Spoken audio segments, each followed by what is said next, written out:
Hello everybody, this is a green gardener. What you're looking at is what would appear to be lots of pine and oak tree barking covering a weed barrier built up on top of dirt. Now here we have an uncovered one, and basically what you do, you just make a big old hill with it, and then you actually tuck it under, which is a bit of strenuous work. You tuck it underneath the dirt pile and actually roll it up underneath, and you go down the line and do that all the way around until it looks like this for the most part. If you have one untucked in that doesn't want to be tucked, you just throw more dirt on it, like this here has been done. But we got 2 rows, 15 feet each. I've spent roughly about 30 minutes in the woods getting this bark. It's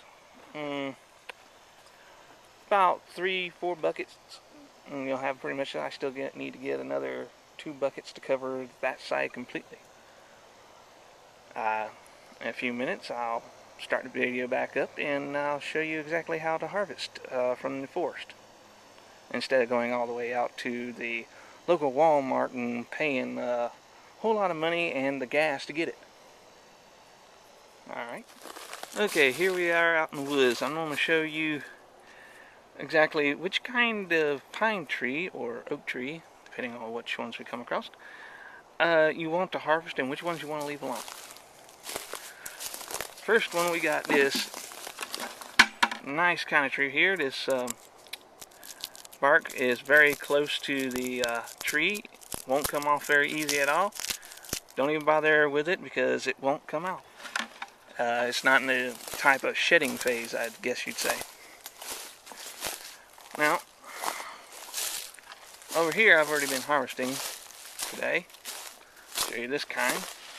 This is the kind you want to harvest from. As you see, the bark kind of raises up away from the tree.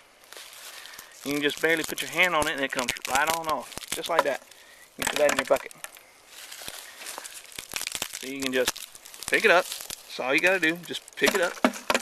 It comes right on off. Putting your hand on it pretty much breaks it away from the tree. Alright. And again, you just basically put your hands around it. Grip it. Well, that's a tough one.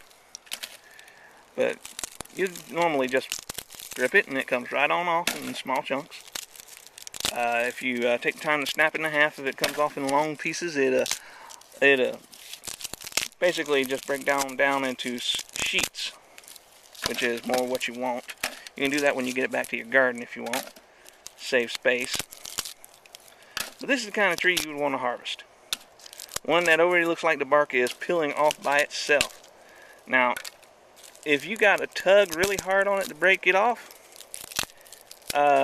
you're starting to get a little bit too deep on the bark. When it gets real light color, you want to stop harvesting in that spot and just move on down to the next level. You want to get what's pretty much discolored bark. And this bark will just do real good.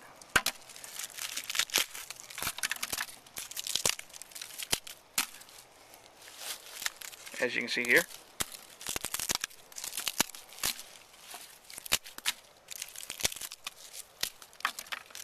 Bark just comes off real easy. And just from that small demonstration, we have about, I say, 1/8 of a bucket. Now if I can find an oak tree that's been shedding, I will record that and how to harvest that. I'll be back in a minute. Okay. Apparently the only oak tree I can find is in my front yard. As you can see, some of the bark's upheaved off the tree.